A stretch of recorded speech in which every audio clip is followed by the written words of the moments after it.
Joseph S. Albert W. Patrick J. Shepherd, T. W. J.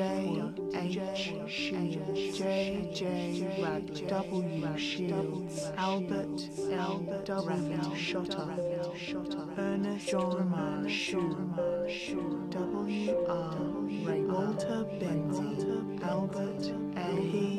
Bernhardt, Charles Alfred H. Berry, C. Nelson Hester Betts, George John Matthew George C.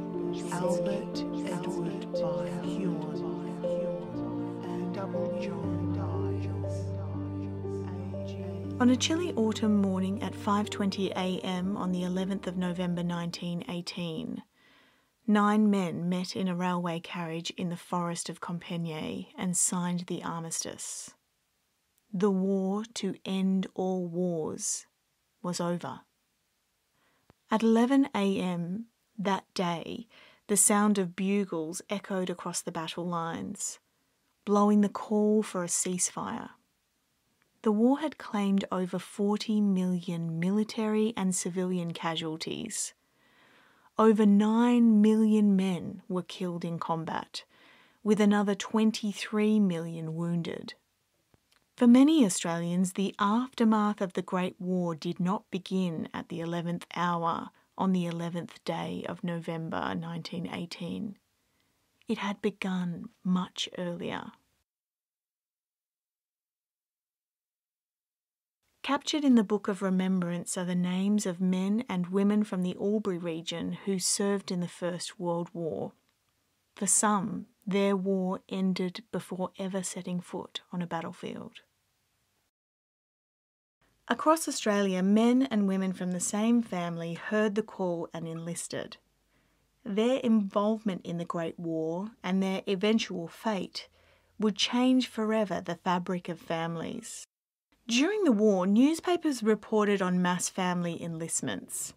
In Brisbane, there were the 6 Keed brothers, and from Perth, Howard, Herbert, Rex, Ralph, Roy and Max from the Wheeler family. From Sydney, the Gallagher boys. The Heathcote brothers from Yerong Creek. From Narrandra, Emily, Leslie and Sydney Birkin, and the Bouquet boys from Howlong. It became a common occurrence. Private John Powie from Wangaratta wrote home about the wonders of the pyramids. He would later witness the death of his 20-year-old brother Charles, killed in action on the Gallipoli Peninsula. 18-year-old twins Frederick and Matthew Mitchell from Wodonga enlisted on the same day and embarked on the same ship. Both were never to return. Leonard Alexander Ryle from Albury enlisted 6 days after war was declared. His brother Owen and their cousin Ronald followed shortly. They did not return. From Albury, brothers Charles, Robert and Harold Huon and their sister Ada all enlisted. Charles did not come back. Portraits of the fallen became shrines and were mourned in family homes and privately within silver and golden lockets. Their names were inscribed on honour boards found in schools and public buildings. Avenues of honour were planted and memorials erected.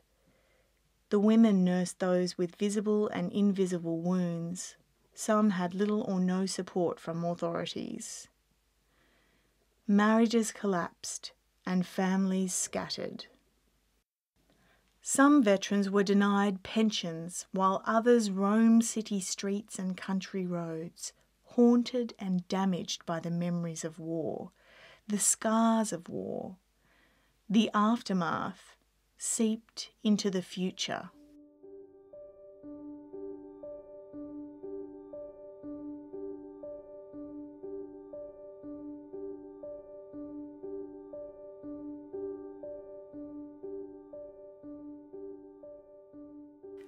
Over 220 men lost their lives from the Albury region.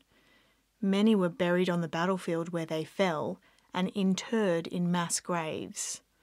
Some had a marked grave which provided a little solace to their families. Others were not so fortunate. Over 10,000 Australian soldiers who died in France have no known grave. Their remains lost forever in the brutality of war. 26-year-old John Harold Shields enlisted on the 25th of April 1915. Known as Bud, the staff at the Coal Can office of Dalgety & Co.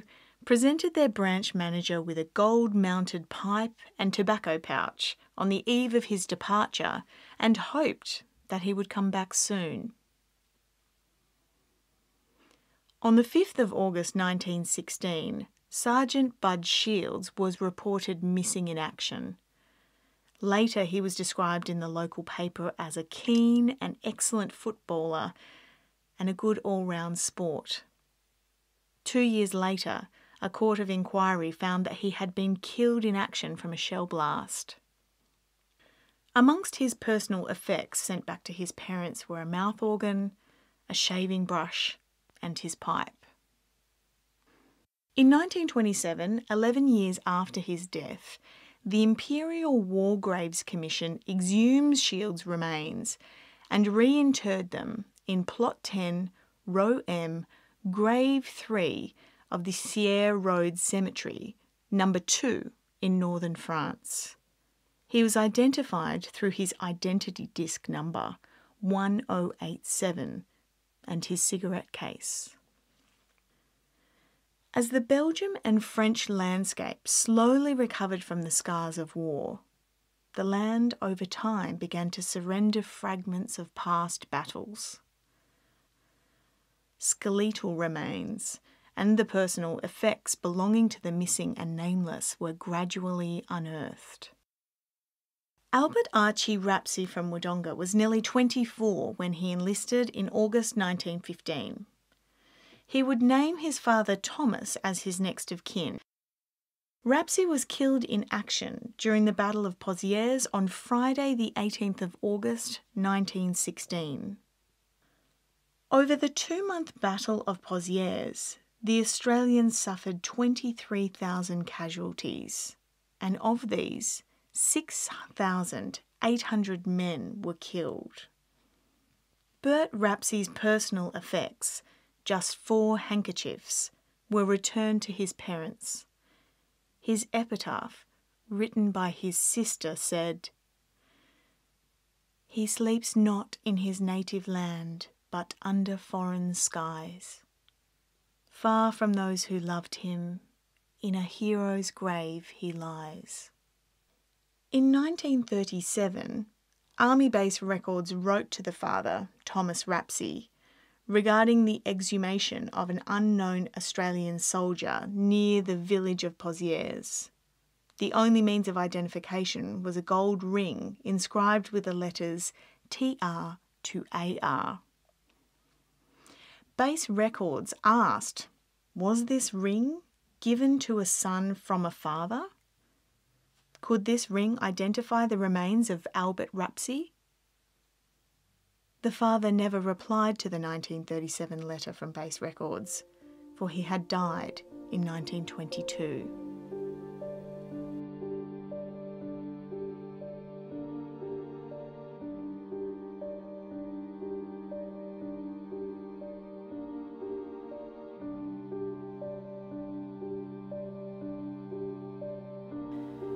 With a population of fewer than 5 million, 416,809 men enlisted, with 331,781 embarking for overseas duty. 2,139 women joined the Australian Army Nursing Service. By war's end, over 62,000 men had lost their lives, and 159,177 had been wounded, gassed, or had been prisoners of war. Not all men saw active service. Many succumbed to disease, were accidentally killed while training on home soil, or were discharged as medically unfit. Their war was over before it started. 26-year-old horsebreaker Benjamin Combo, an Indigenous man from Dalby in Queensland, was a long way from home when he enlisted in Bendigo on the 15th of December 1915. However, his enlistment was to be short-lived.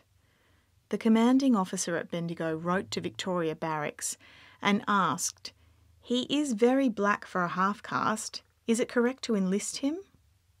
Just 3 weeks later, Combo was discharged on the grounds of not being of direct European descent. Undeterred, Combo made his way to Albury and re-enlisted in October 1916. This time, his Indigenous heritage was not an issue. Combo embarked on the troop ship HMAT Benalla, along with 1,590 soldiers and nurses bound for England. But he would never see battle. 20 days into the voyage, Combo died of pneumonia and was buried at sea. It wasn't until 1923, 7 years after his death, that Benjamin Combo's war medals were handed over to his brother Bertie, a resident of the Baramba Aboriginal settlement in Queensland. Over 1,250 Indigenous men enlisted in the First World War. All had to negotiate the racist policies of the period that controlled their lives. On return from active service, they were denied citizenship, excluded from applying for a soldier settlement holding, and barred from joining the Return Soldiers League.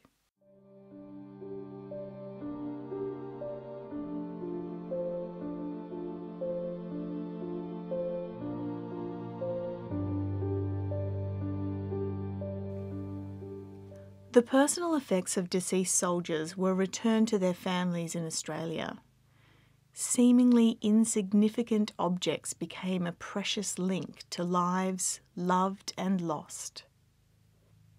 At 4:20 p.m. on the 15th of July 1918, the SS Barunga, bound for Australia, was torpedoed by a German submarine off the Scilly Isles.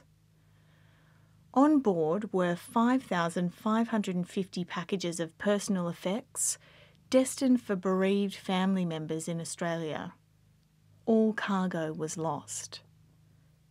Albert Edward Byer, an 18-year-old saddler from Albury, wrote to his aunt in Carrington Street, Albury, in early 1918, saying he was well, the English weather pleasant, and that he would be in France probably before she had read his letter. 4 months later, he was killed. In 1921, his mother Amy wrote to Base Records, inquiring about her son's personal effects. They replied, "Lost at sea, aboard the Barunga." The families of John Leesburg and Arthur Schmidt also received the same news. Those personal effects that were returned were cherished by mothers, fathers, wives and sisters, and would later be bequeathed to the next generation. Over scores of decades, those precious mementos languished in dusty cupboards. Portraits became nameless, and over time, their provenance lost and forgotten. George Christmas Heineke had been married for 3 months when he and his brother Herbert embarked for active duty on the Western Front. Both brothers enlisted on the same day, trained at the same camp, and sailed on the same ship. They died within months of each other in 1917. George Heineke's personal effects were returned to his wife Alice a year after his death. Amongst his possessions were 2 cardboard boomerangs, perhaps taken as a memento of his Australian homeland.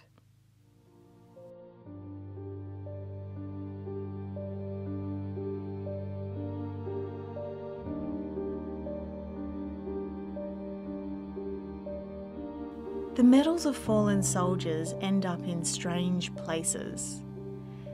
Sometimes hard fought over by family members, they were customarily given to the eldest male member of a soldier's family.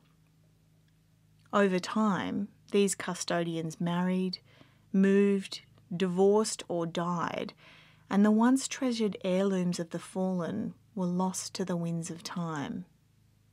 Known as Jeff, Norman Roseborough was working as a clerk at young husband Roe & Co. when he enlisted in September 1915. He was just 18 years old. On the 23rd of July 1917, Roseborough was killed in action by a shell burst near Ypres. A fellow soldier described him as one of the best liked and most popular men in the battery. Jeff Roseborough's memorial plaque and his Victory Medal was sent to his father's Thurgoona address in 1923. In 1954, they were discovered by workmen in a botany scrap metal yard in Sydney. Returned to military archives, their current whereabouts are unknown.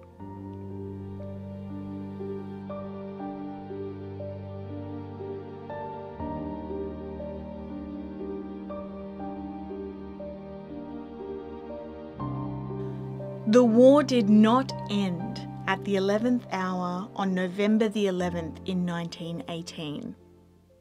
Public and private commemorations continue, marking one of the worst bloodbaths in the 20th century. Some say that the impact of war has become part of Australia's DNA. In 1931, veteran William Thomas Kevin wrote to Base Records troubled about money he had borrowed from a soldier mate who was killed during the last stages of the war. He wanted the address of George Gilbert's next of kin in order to repay the debt. Many soldiers like William Kevin were to carry the pain and memories of the war long after the signing of the armistice.